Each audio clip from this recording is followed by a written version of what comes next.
Buenas tardes, queridas hermanas y hermanos. En esta oportunidad me uno a esta semana en la cual vamos a reflexionar sobre hacer vida a la cultura por la vida.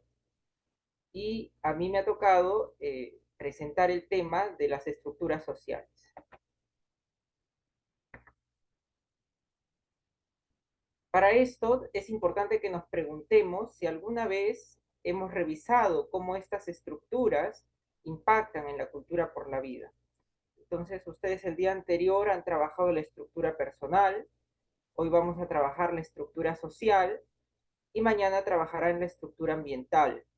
En el caso de la estructura social, el Papa Francisco en la encíclica Laudato Si nos dice que el desafío urgente de proteger nuestra casa común incluye también la preocupación de unir a toda la familia humana en la búsqueda de un desarrollo sostenible e integral. Entonces, el tema se va a cifrar del siguiente modo. ¿Las estructuras sociales atentan contra la vida? Para esto vamos a emplear un método que es muy conocido en la pastoral latinoamericana y que surgió con el cardenal Joseph Cardán en Bélgica, y que es el método de revisión de hechos de vida, más conocido como el método del ver, juzgar, actuar. Entonces, empezamos por ver. ¿Qué vamos a ver? Esto implica recoger hechos concretos de nuestras experiencias personales. Luego vamos a juzgar, es decir, vamos a analizar estos hechos, estas experiencias a la luz del Evangelio para después dar paso a la sección del actuar. Es decir, después de este examen realizado vamos a definir criterios para la acción acorde con el análisis hecho. Empecemos cifrándolo del siguiente modo. ¿Qué es una estructura social?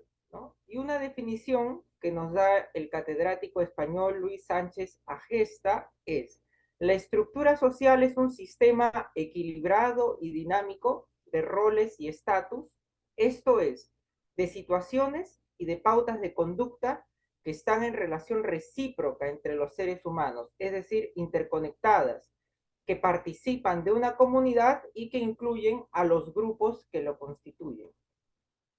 Un caso de una estructura social es lo que ustedes pueden observar en el gráfico, por ejemplo, cómo se estructura la sociedad en términos socioeconómicos, ¿no? Entonces tenemos desde el nivel socioeconómico A, que son las personas muy ricas, hasta el nivel socioeconómico E, que son las personas que viven en pobreza extrema, ¿no? Ese es un ejemplo de estructura social.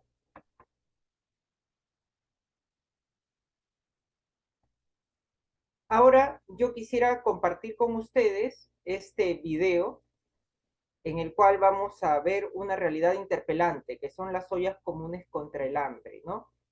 Entonces voy a compartir el sonido para que ustedes puedan escuchar y ver este video.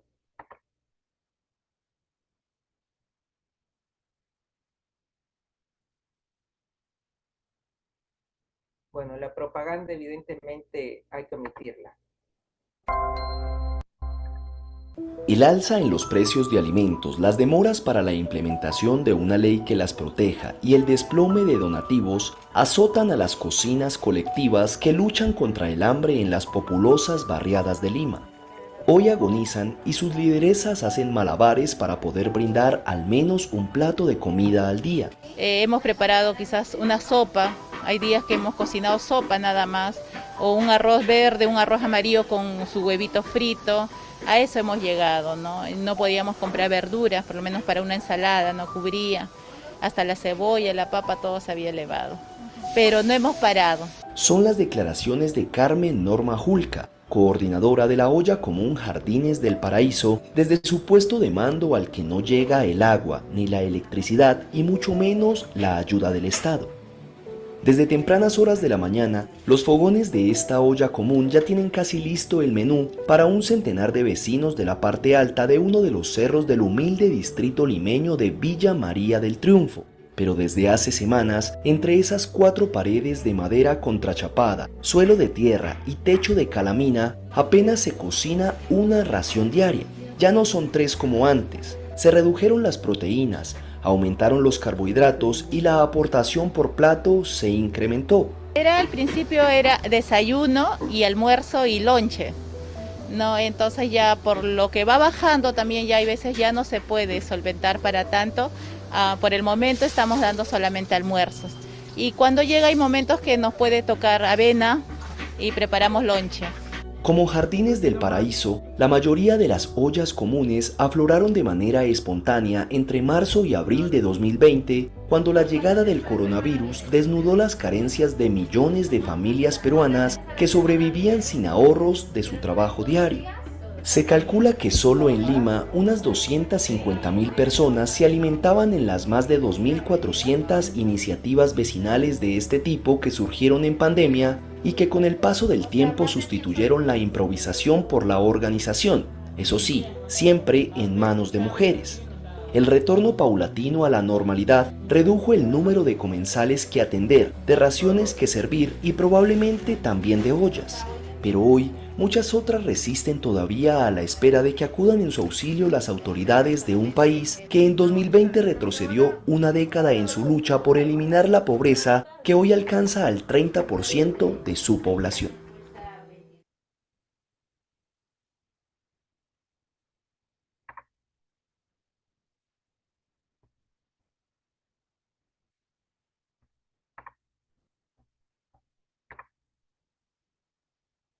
Bien, luego de ver este video en el cual se presenta el caso de las ollas comunes contra el hambre en Lima Metropolitana, en las zonas periféricas de Lima Metropolitana, vamos a empezar con la sección del ver, ¿no? En el Perú de hoy, las estructuras sociales se expresan a nivel político, social, económico, cultural y también ambiental. Estas estructuras sociales tienen su origen en las múltiples interacciones y en las complejas formas de organización de la sociedad, las cuales pueden condicionar, pero no determinar, la acción libre del individuo. Estas estructuras son dinamizadas por sistemas sociales, los cuales brindan contenido, sentido y orientación a los grupos humanos. Así, por ejemplo, tenemos a la política, en la cual encontramos al régimen político, al sistema de gobierno, a las leyes y los derechos. Tenemos a la sociedad, en la cual destacan la organización social, los roles y estatus sociales, las ideas. El mundo de la economía, en el cual encontramos los sistemas económicos y también el desarrollo humano, y también la dimensión de la cultura, en la cual está el lenguaje, el arte, la religión y la recreación. Partiendo de la realidad peruana, voy a proponer 5 puntos en los cuales podemos reflexionar sobre estas estructuras sociales. El primer punto es la crisis alimentaria. En el Perú, más de 2 millones de ciudadanos redujeron su consumo de alimentos por menores ingresos. Las causas son múltiples: la enfermedad, la pérdida del empleo, los desastres naturales, el fuerte incremento de los precios, que es lo que llamamos la inflación, y esto ha llevado a que muchas personas reduzcan el consumo de proteínas, que fundamentalmente se encuentran en las carnes rojas. Así, los niveles socioeconómicos medio, bajo y bajo extremo, pues han experimentado una caída del 14% en el consumo de proteínas. ¿Esto qué implica? Que si antes comían pocas proteínas, hoy comen casi nada. Otro punto también preocupante es el incremento de la anemia infantil en el Perú. El 43.1% de bebés y niños menores de 3 años padecen anemia. En Lima Metropolitana, la tendencia es al alza. El 34.9% de niños padecen de anemia. Y esto es grave porque afecta el desarrollo físico y cognitivo de la primera infancia, lo cual tiene severas secuelas para el posterior desarrollo de estas personas. Esto viene muy vinculado a que muchas personas no tienen la cantidad de dinero suficiente para poder, por ejemplo, sostener una alimentación, una vivienda, un vestido digno, ¿no? De acuerdo al Instituto Nacional de Estadística e Informática, luego de la pandemia, el Perú ha experimentado un incremento en el número de personas pobres que no pueden juntar, reunir más de 415 soles como el costo de la canasta de consumo básico por persona. Así, en el Perú tenemos, para cifras del año 2022, 27,5% de pobres, de los cuales un 5% son pobres extremos y el otro 22,5% es de personas vulnerables. Pero si es que ocurre una crisis climática, si ocurre una nueva pandemia, estas personas de pobres no extremos o vulnerables pasan a ser pobres extremos nuevamente. Y claro, cuando lo vemos en los números concretos, vemos que del 2019 al 2022, es decir, luego de la pandemia, el Perú ha incrementado el número de pobres en más de 2.694.000 personas. La tendencia para el año 2023 y 2024, cuando salgan las cifras oficiales, es evidentemente al alza. Un tercer punto es la precariedad en la salud. El sistema de salud en el Perú es muy precario. El 77,8% de los establecimientos de salud del primer nivel de atención, es decir, los que están más cerca de la gente, de la población, que son los centros y postas de salud, presentan precariedad de infraestructura, equipamiento obsoleto, inoperativo o insuficiente. 7 de cada 10 personas que necesitaron atención médica no la obtuvieron. También hay un fuerte problema de acceso a la salud en zonas periféricas y rurales. Y el gasto de bolsillo, es decir, cuando uno paga de su propio dinero, de sus propios ingresos, los medicamentos, la atención de salud, es muy fuerte en el Perú y afecta principalmente a la población más vulnerable. Pongámonos a pensar en los ancianos, en los pobres, en las personas con enfermedades crónicas. Y solo para tomar dos casos, a pesar de que durante el 2003 al 2013 el Perú había experimentado un gran crecimiento económico, podemos nosotros ser testigos de que cuando la pandemia de COVID irrumpió, causando más de 220.000 muertos, en todo el territorio peruano solo habían 100 camas UCI para marzo de 2020. Y tanto el año pasado, 2023, como este año, 2024, Perú está batiendo récords en el número de personas contagiadas y también de muertos por el dengue. Solo en 2024, hasta el día de hoy, lleva ya el Perú en su haber más de 100 muertos y más de 97.000 casos de dengue. Un cuarto punto es la postergación en la educación, que es como en nuestro país muchas veces se condena a los niños a enormes carencias en la educación fundamentalmente pública del país. Casi 2 millones de escolares van a colegios en mal estado. Hay una gran brecha de infraestructura, así el 60% de escuelas no cuenta con los 3 servicios básicos: energía eléctrica, agua y desagüe, y el 70% de locales escolares requieren algún tipo de reparación. Luego también se ha experimentado una fuerte caída en los niveles de aprendizaje después de la pandemia, ya que no hubo una reprogramación en la recuperación de los aprendizajes perdidos, al punto que en el 2022 solo el 11% de alumnos de primaria tuvo un resultado satisfactorio en pruebas de lectura y matemáticas. Y otro punto también es la ausencia de psicólogos en un contexto grave de crecimiento del acoso y la violencia escolar, que es lo que llamamos bullying, ¿no? Solo 1.848 centros educativos de 86.637 cuentan con un psicólogo, cuando la ley lo manda a que todos los centros educativos cuenten por lo menos con un profesional de este tipo. Así, se han registrado para el 2023 más de 12.500 casos de bullying, llegando muchas veces hasta la propia inducción al asesinato o al suicidio de los propios compañeros de aula. Y el 25% de estudiantes venezolanos sufrió algún tipo de violencia en las aulas del Perú, que es lo que nosotros llamamos como xenofobia o la discriminación o aversión al extranjero. Un quinto punto es la inseguridad ciudadana y la criminalidad. A nivel nacional, el 27.2% de la población mayor a 15 años fue víctima de algún hecho delictivo entre julio y diciembre de 2023. Y en Lima Metropolitana, este porcentaje sube al 32,3% de la población. Perú batió récord con más de 1.100 asesinatos en 2023 y de este número Lima concentró más del 50% de los asesinatos. Y otro tema también que va de la mano y que va en auge es la criminalidad organizada y las economías delictivas.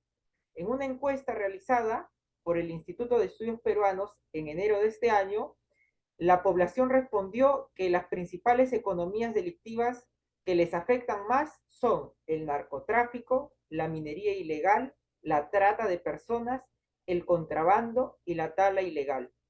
Estas actividades ilícitas generan cuantiosas pérdidas económicas, pero sobre todo atentan contra la vida e integridad de las personas, hasta el extremo del asesinato, como es el caso, por ejemplo, del asesinato entre 2013 y 2023 de 33 líderes amazónicos asesinados.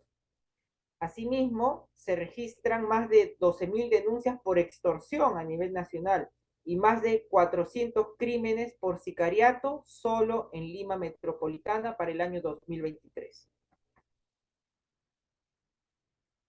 Esto evidentemente no se puede sostener si no tomamos una consideración del rol importante que tiene que desempeñar el Estado, la sociedad también y las respuestas que dan a estos problemas públicos que los conocemos como las políticas públicas, ¿no? Y para esto es importante tomar en cuenta factores históricos. El Estado peruano ha sido débil, sigue siendo débil, es fundamentalmente un país centralista, en donde impera la desigualdad y la discriminación, que es lo que el gran historiador republicano Jorge Basadre llamó un Estado empírico y el abismo social. Pero también hay factores coyunturales. Hay una crisis de representación política, tenemos autoridades coludidas con la corrupción y con las mafias, es decir, defienden exclusivamente intereses particulares, y hay débiles vínculos entre la política y la sociedad, es decir, no escuchan a la ciudadanía en sus demandas y necesidades. Esto nos lleva a evaluar que la democracia está en peligro. Hay un riesgo de caer en el autoritarismo. ¿En qué sentido? Al no respetar muchas veces los procesos electorales y también al violar los derechos fundamentales de la persona. Esto nos lleva a que muchas veces la política sea empleada desde el desprecio, en lugar del enfoque cristiano que nos dice que la política es la forma más alta de la caridad cristiana, ¿no? Y esta política desde el desprecio nos lleva a actuar del modo en que unos ciudadanos valen más que otros. Por tanto, no hay un reconocimiento de la dignidad de la persona humana. La responsabilidad no está únicamente en el Estado, sino también en nosotros como sociedad civil, que no está organizada, sino que está fragmentada y no tiene liderazgos claros. Esto lleva a una desarticulación de la sociedad en la cual no hay consensos mínimos y amplios que apuesten por el bien común. Esto evidentemente como atenta contra la vida. Se da la postergación de políticas públicas que velen por el bien común y protejan la vida y dignidad de las personas, sobre todo de los más vulnerables y de los marginados. Ahora, esta sección del ver, en la que hemos analizado, en la que hemos revisado algunos hechos concretos que nos pueden tocar a nosotros o que pueden tocar a nuestro prójimo en la vida de sociedad, tenemos que juzgarlos a la luz del Evangelio. Y yo quería empezar por una afirmación que es central en nuestra fe, que es que creemos en un Dios que es vida. Entonces, creemos en el Dios de la vida frente a qué? Frente a los ídolos de la muerte, que se expresan en la opresión en cualquiera de sus formas, cuya raíz es el pecado que fractura toda relación de comunión con Dios, con los demás, con uno mismo y con la creación. Por eso es que nosotros decimos que Dios se revela en la historia, dando vida a su pueblo y liberándolo de la opresión y la esclavitud. Y un hecho fundante en la historia de la salvación del pueblo de Israel se encuentra en el Éxodo, cuando Dios libera a su pueblo sacándolo de la esclavitud de Egipto, ¿no?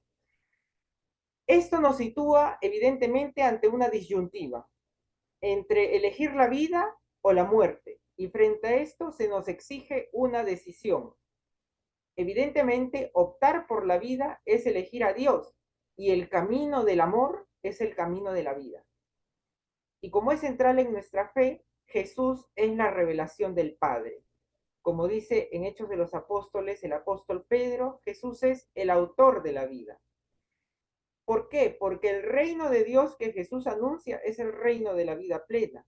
Así, en el Evangelio de Lucas encontramos que cuando Jesús va a la sinagoga en Nazaret, abre el rollo y le toca la lectura del profeta Isaías, y Jesús mismo dice: el Espíritu del Señor está sobre mí porque me ha ungido para anunciar a los pobres la buena nueva, me ha enviado a proclamar la liberación a los cautivos y la vista a los ciegos, para dar la libertad a los oprimidos y proclamar un año de gracia del Señor. Y cuando cierra el pergamino, Jesús mismo dice: esto que ustedes han visto, han escuchado, se está cumpliendo hoy. Por eso decimos que Jesús es revelación del Padre, de un Dios que es vida. Estas estructuras sociales que vimos en la parte del ver se expresan muchas veces como estructuras de pecado. ¿Y qué son estructuras de pecado? En los libros de los profetas que encontramos en las escrituras, el pecado no solo tiene una dimensión personal, sino también tiene una dimensión social e institucional, que se expresa en dos ámbitos. El primero es la idolatría, que es negar la soberanía de Dios dando culto a otros dioses, que son ídolos que no dan vida. Y el segundo punto es la injusticia, en la cual se evidencia una desintegración de la comunidad y el abuso de poder contra los más débiles.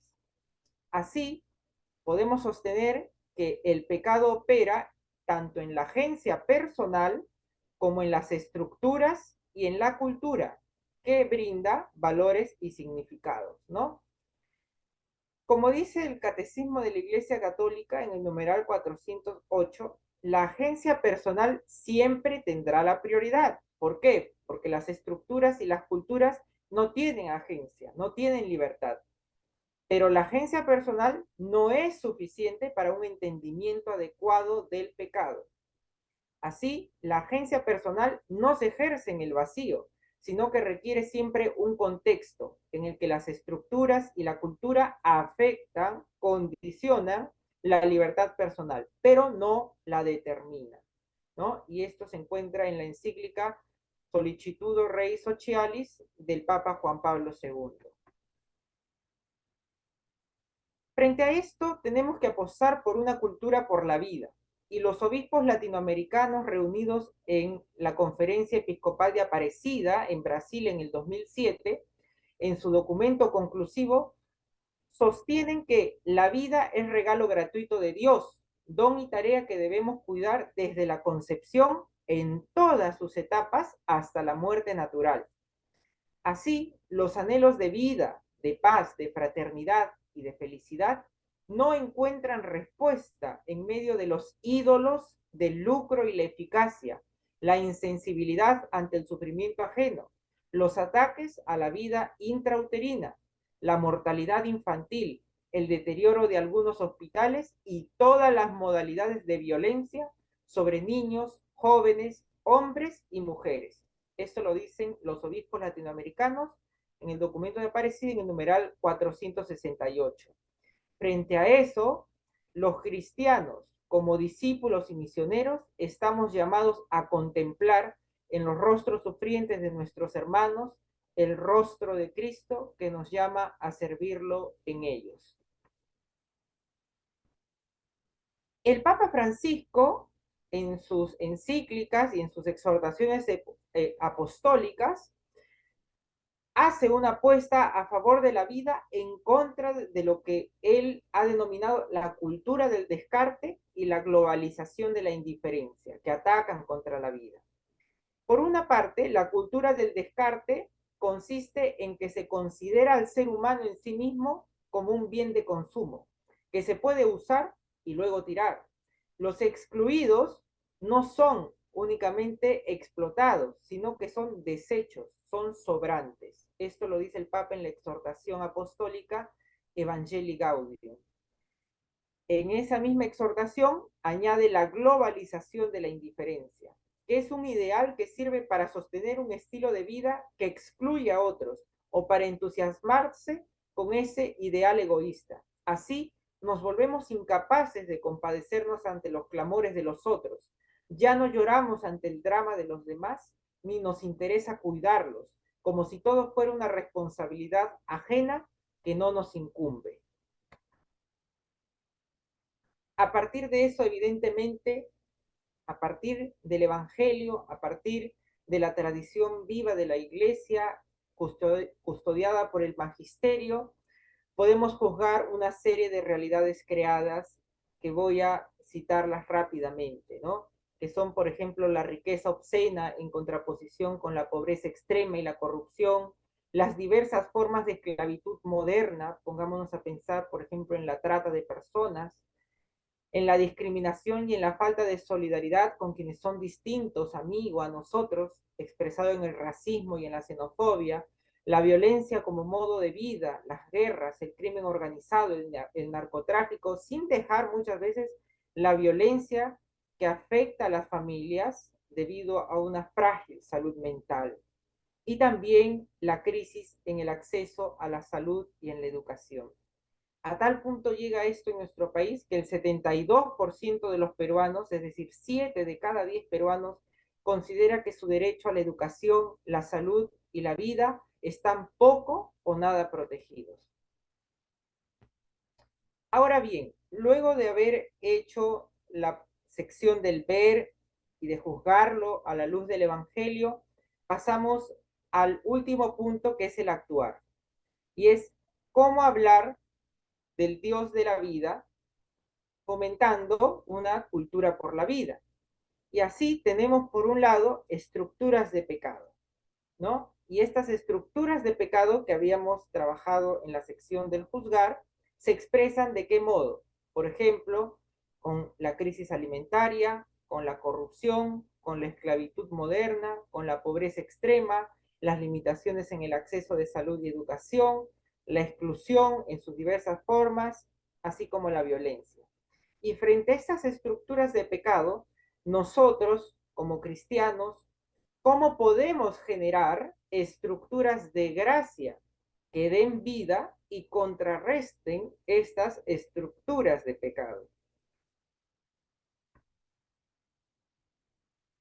Y unos ejemplos que he escogido de los múltiples casos que podemos encontrar tanto en la Iglesia Arquidiocesana de Lima como en la Iglesia del Perú en su conjunto, son, por ejemplo, iniciativas como compartir el pan, ¿no? Mediante una campaña organizada por el Arzobispado de Lima con el apoyo de Cáritas Lima, en el cual se tiene como lema: compartiendo como Jesús el pan y la vida, saciemos unidos el hambre de nuestro pueblo. Y yo quisiera detenerme aquí porque hay una dimensión muy profunda, ¿no? Sabemos, por ejemplo, que la Eucaristía es el centro y culmen de la vida cristiana.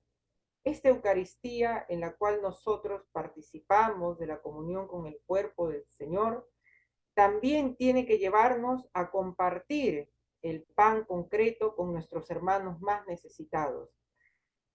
Hacernos también nosotros un pan para los demás, ¿no? Hacernos comunión con todos nuestros hermanos necesitados, que padecen el hambre y que también esto se expresa en cómo arrebatamos, por ejemplo, con el hambre, la vida de tantas personas que no tienen cómo sostenerse, en la cual nos cuesta quizá decir, danos hoy nuestro pan de cada día, ¿no? ¿Cómo podemos compartir este pan solidario, haciéndonos también nosotros comunión con el cuerpo de Cristo, ¿no?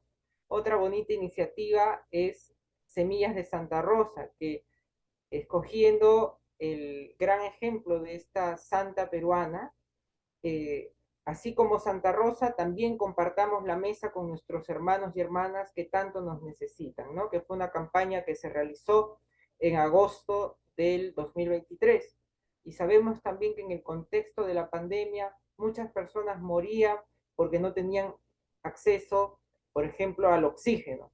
Entonces, la Conferencia Episcopal Peruana, con universidades y también con empresarios, se unió en una gran cruzada que se llamó Respira Perú.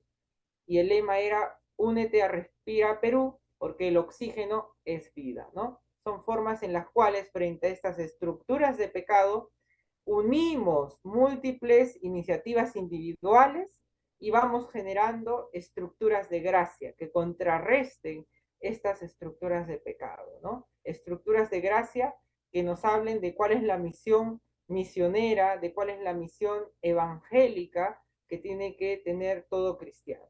Evangélica, evidentemente, en el sentido del seguimiento de Jesús, ¿no? Y así puedo pasar más que yo darles algunas medidas de cómo actuar frente a estas estructuras sociales que, como ustedes verán, son muy complejas y frente a las cuales se requiere mucha organización, mucho dinamismo, mucha capacidad, mucha entrega. Yo quisiera, para terminar, proponerles algunas preguntas para que puedan reflexionar ustedes juntos a partir del método del ver, juzgar y actuar, ¿no? Entonces, ¿qué podemos hacer frente a estas estructuras sociales que atentan contra la vida? Entonces, empecemos por la sección del ver. Una primera pregunta es, en mi día a día, ¿reconozco y o experimento las estructuras sociales explicadas en la sección del ver? Si yo no las experimento, mi prójimo las experimenta, ¿de qué modo? Luego, una segunda pregunta para esta sección es, ¿qué otras estructuras sociales, que quizá no he tocado, pero ustedes pueden identificar, atentan contra la vida de las personas en mi parroquia, en mi comunidad o en mi zona? Entonces, ustedes responden y lo ponen en común, ¿no? Lo comparten. Luego, pasamos a la sección del juzgar. Y aquí yo quisiera proponerles dos preguntas. La primera es, ¿qué me dice mi fe en el Dios de la vida revelado en Jesucristo frente a estas estructuras sociales que provocan muerte? Entonces, aquí reflexionan, disciernen y luego pasamos a la segunda pregunta, que es, ¿soy consciente de que el pecado también se expresa en estructuras sociales que perpetúan la muerte? ¿De qué modo? Entonces hacen el mismo ejercicio, ¿no? Estas realidades las juzgan, las examinan a la luz del Evangelio. Finalmente pasamos ya a la sección del actuar, que quizá es aquí donde ustedes, más conocedores de cuáles son los recursos, de cuál es su organización a nivel parroquial, de cuál es su apuesta, de cuáles son las realidades concretas que ustedes vienen experimentando o que sus hermanos, hermanas de la comunidad también vienen experimentando o quizás sufriendo también, tienen que analizar, ¿no? Para moverlos a la acción. Entonces, una primera pregunta es, a la luz del examen realizado, ¿de qué manera puedo generar, junto con mi parroquia, mi comunidad o mi zona, estructuras de gracia que den vida frente a estructuras sociales que provocan muerte? Luego, una segunda pregunta es, ¿qué dones puedo ponerlos a disposición de mi iglesia, mi comunidad y mi país con el fin de promover la cultura por la vida ante estructuras sociales que atentan contra la vida? Entonces, aquí ustedes pueden reflexionar a partir de sus dones, a partir de sus carismas, cuáles son sus oficios, cuáles son sus profesiones, su rol familiar, las responsabilidades que pueden tener las sociales. También puede haber entre ustedes personas que tengan responsabilidad política o también eclesiales, ¿no? Y una tercera pregunta es, ¿de qué manera tanto la oración y la acción concreta a nivel comunitario pueden fortalecer nuestra opción por la vida en un mundo herido y fragmentado por ídolos que provocan muerte, ¿no? Y estos ídolos pues parten del lucro, del egoísmo, de la mezquindad, del odio, de la venganza, y de aquí pues se expresan en una serie de acciones, de ideas, de dimensiones, etcétera, ¿no? Es importante que puedan realizar este examen para que ustedes mismos puedan ir generando, ¿no?, espacios de discernimiento y que esto los mueva a actuar en el plan de una iglesia que es por esencia y por naturaleza misionera, que está siempre en salida, ¿no? Y por eso es que yo quisiera terminar esta charla sobre estructuras sociales que atentan contra la vida con una frase que es más de afirmación, ¿no?